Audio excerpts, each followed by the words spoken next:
so much so that you come up with such innovative products. For example, the air purifier that kills COVID-19 viruses. At the height of the pandemic, what was the timeline like before you actually came up with this to the market? Because it came up at a time when people were needing it the most. So maybe you could walk us through how you guys actually, from the time of research until the time it came out, in brief, how did that take? 저희가 코로나 19 관련해서 사전에 기술 개발을 준비한 것은 아니고요. 그 이전에 저희는 개발 과정에서 기술 개발에 대한 로드맵을 저희는 그리고 있고요. 그 로드맵 상에 바이러스를 잡는 그런 필터 기술을 개발하고 있었습니다. 그런 과정에서 코로나 19 팬데믹 상황이 발생을 한 거고, 저희는 내부에 가진 기술 역량과 외부에서의 대학교와 협업을 통해서 기술을 빠르게 확보할 수 있었습니다. So prior to the pandemic, we were actually, it was already in our development timeline to develop an air purifier and also filters that can capture viruses. Not the COVID-19 virus specifically, but filters that can capture viruses. And in the midst of that, that's when the COVID-19 pandemic hit. So when that pandemic hit, we accelerated our research and also had a partnership with the university in Korea to speed up our research process, and that's how we were able to develop the virus fit model to the public despite the pandemic. Okay, so I have three questions. The first is, in terms of automation, how important is automation in the mind of the factory development? Because I see one worker can generate 500,000 water filters, right? So automation. Second one is the collaboration with universities and other research institutes. How do you plan to, I guess, deepen that relationship? And the third is, of course, safety. What would be some of the measures that you can share with us when it comes to safety that is being done here for your workers? So the first question was related to automation. Yeah. The second question was related to partnerships with the research centers. And lastly, it was regarding safety in the factory. 네. 첫 번째 자동화와 관련해서는 저희 화성 공장이 가지고 있는 비전, 철학 뭐 이런 거를 좀 설명을 좀 제가 드려야 될 것 같습니다. 화성 공장의 그 비전은 스마트 팩토리와 더불어서 친환경 공장을 추구하고 있습니다. 네. So to explain the vision, it's probably best for me to explain the vision and philosophy of the Hwasong factory. Our vision and philosophy is basically to create a smart factory that is eco-friendly. 그래서 스마트 팩토리의 일환으로서 저희는 자동화 부분에 투자를 지속적으로 해오고 있고요. 자동화 투자에 대한 부분은 조금 이따 있을 현장 투어를 통해서 확인이 가능하실 겁니다. So to be a smart factory, of course, automation is key, and we are actually investing a lot in automation, and you'll be able to see this later on in the tour as well. 자동화 투자를 하는 목적은 저희가 두 가지가 있는데요. 첫 번째는 자동화를 통해서 생산성을 높이기 위한 목적이 있고요. So there are two factors and two key points in automation, in investing in automation. Number one is basically to increase the productivity of the factory. 두 번째는 세 번째 질문 주신 안전과 관련해서 현장에서 작업자들의 완전을 확보하면서 균일한 품질로 생산할 수 있는 그런 목적으로 저희가 자동화를 진행하고 있습니다. And the second reason is basically safety, which relates to your third question. So with automation, we can achieve and acquire safety of our workers, and through this, we'll be able to have consistent quality with our products as well. 마지막으로 자동화를 통해서 저희는 유연하게 생산을 할 수 있는 유연 생산 시스템을 저희는 구축을 했습니다. And lastly, with automation, what we can do is also have a flexible production system as well.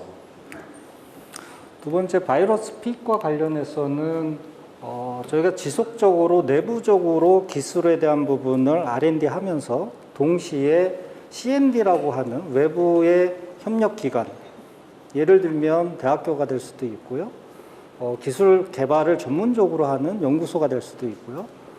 그런 C&D를 지속적으로 지금 하고 있고 대표적으로 모 대학과 현재 연구 사용 필터에 대해서 개발을 진행 중에 있습니다. So as for the virus fit, which we had a partnership basically with university, we are continuing our internal R&D to come up with more products similar to that, and we are also conducting continuous external C&D, basically partnerships with universities, R&D centers, and development centers as well. And right now, we're actually forming a partnership with a university in terms of filters that are being used in the United Kingdom as well.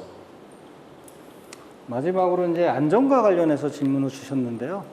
여기 계신 기자분들께서 여기에 공장에 들어오시면서 아마도 체온 검사를 포함해서 손소독 이런 기본적인 보건과 관련된 그런 조치를 좀 받으셨고요.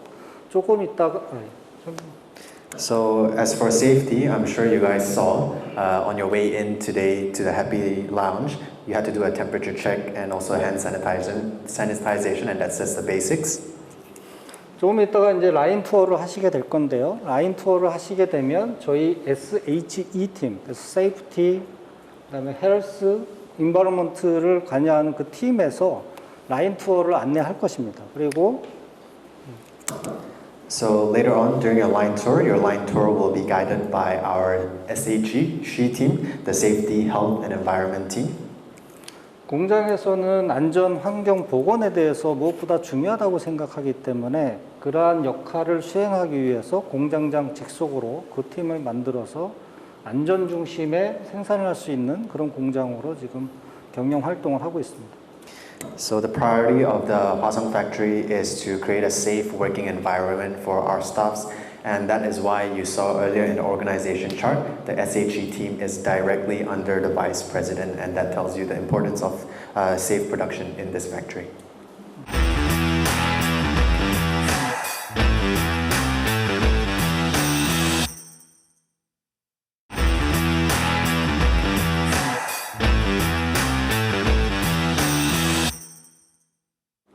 Follow-up question.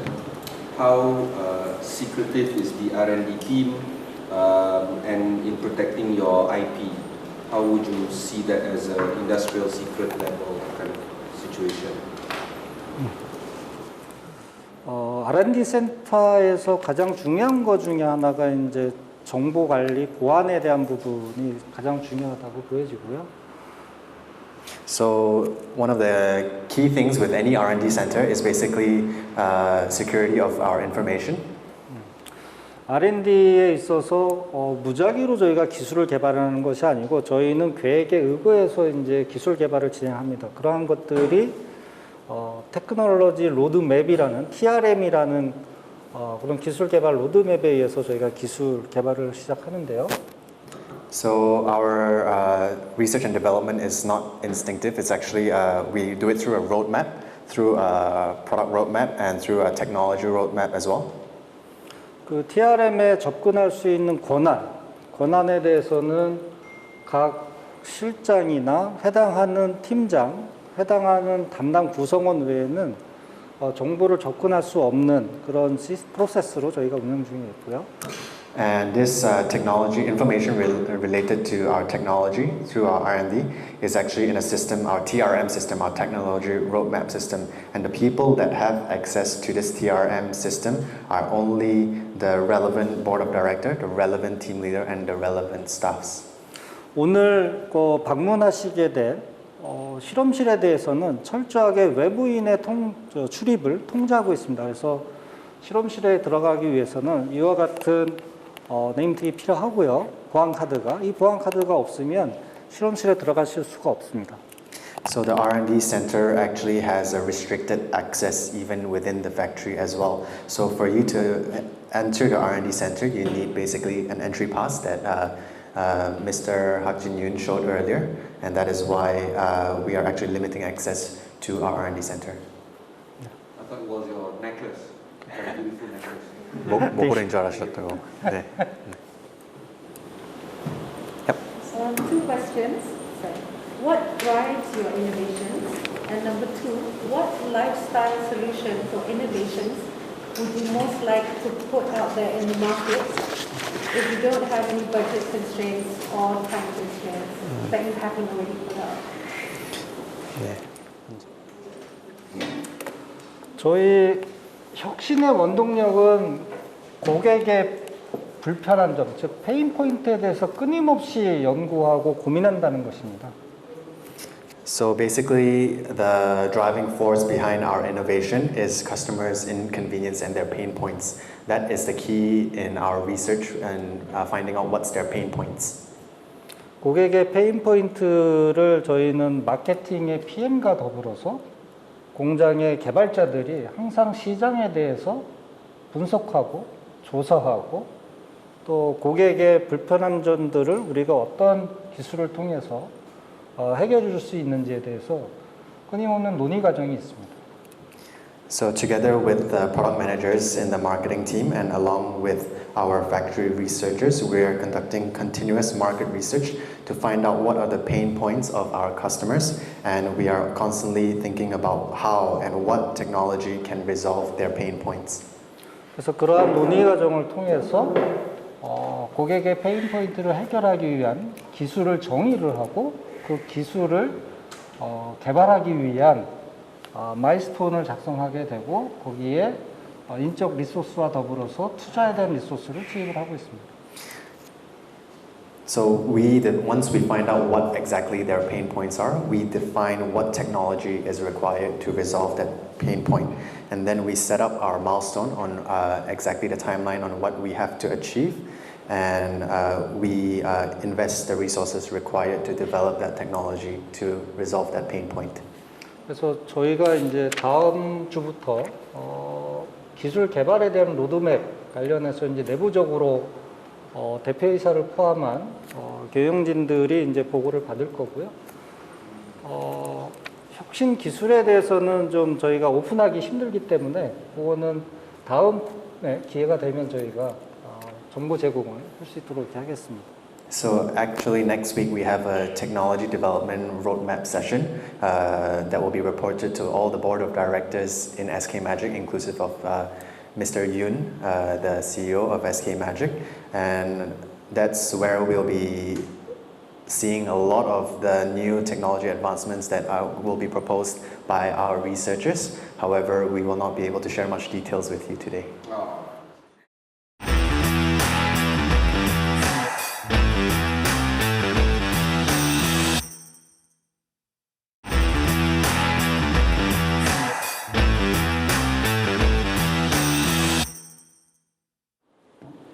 끊임없이 저희는 뭐 신제품에 대해서 개발을 진행하고 있고요. 그 개발 진행하는 과정에서 어떤 개발 프로젝트를 구성을 하고 그 프로젝트가 실제 제품으로 생산하는 그런 단계까지 가는 그런 프로젝트도 있고 그렇지 못한 프로젝트도 있습니다.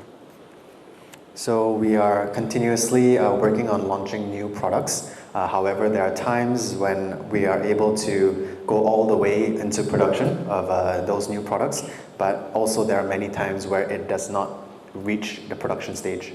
두 번째는 저희가 프로젝트화해서 실제로 제품 개발까지 했으나 고객의 페인 포인트를 제대로 이해하지 못하고 저희가 출시한 제품도 있을 수 있습니다. But there are also times when we fully execute the project and even reach production. However, we find out that it does not fully satisfy the pain points of the customers, and that's when it's executed with a little bit of failure and lack of study. 그럴 때는 저희도 뭐 뼈 아프지만 그런 제품에 대해서는 시장의 페이드아웃을 결정하는 그런 상황에 직면하게 됩니다. And in situations like that, though it hurts us very much, since we understand that it is not a right fit for the market, we decide to fade out those products. 그래서 질문에 대한 답을 드리면 프로젝트화했다가 제품 출시까지 이어지지 않고 시장 환경에 대한 분석을 통해서 프로젝트를 홀드하는 경우가 있는데 그런 경우는 20년도부터 22년도까지 3건의 프로젝트가 중단은 아니고 홀드 상태로 있었습니다. So as I mentioned earlier, of course we have successful launches with our projects as well, but there are times where because due to the lack of study and understanding of the market, we are forced to hold the products as well. hold the production of the product as well. And from the year 2020 until 2022, there are 3 products that are currently on hold.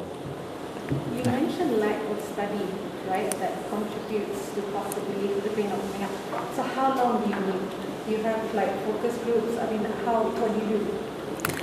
그래서 시장에 대한 이해도가 부족해서 홀딩 시키는 경우가 있는데 그 시장을 이해하려면 어떤 과정이 있고 얼마나 걸리는지에 대해서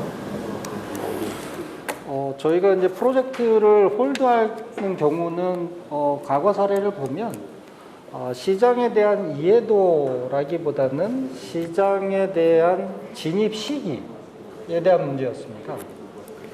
So looking back at some of the projects that were hold and the products that were not launched into the market, though it's not so much due to the lack of understanding of the market, but it's a little bit more related to the timing of launching this product to the market.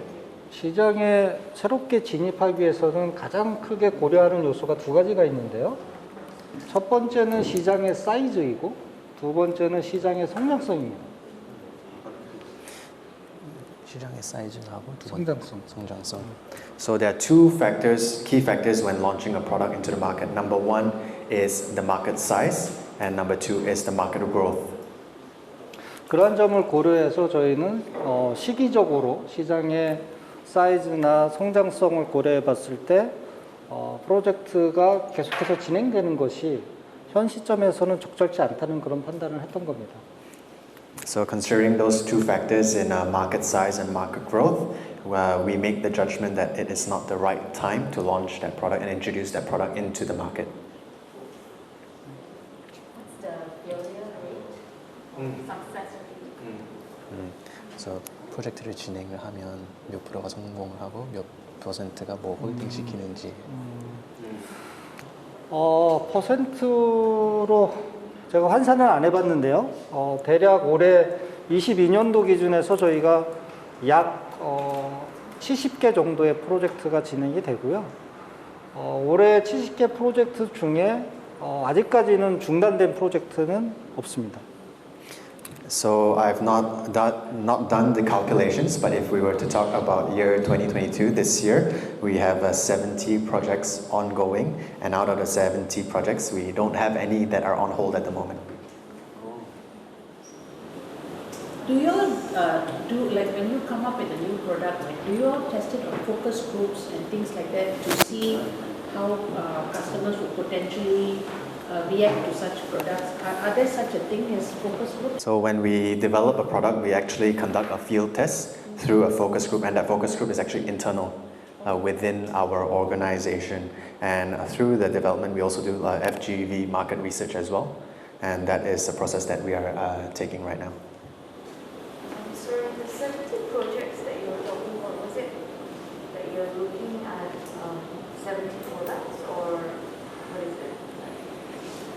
22년도에 프로젝트가 70개가 있는데 다 그러면 70개의 제품 개발이 되는 건지 여쭤보는 겁니다. 네, 현재로서는 ongoing 하고 있습니다. 그럼 제품 네. 70개 말씀하시는 거죠?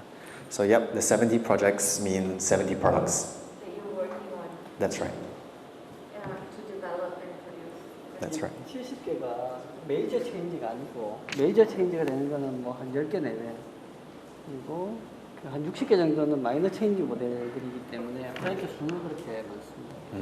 So out of the 70 projects, 10 projects are basically major upgrades and changes, whereas the remaining 60 projects are basically just enhancements.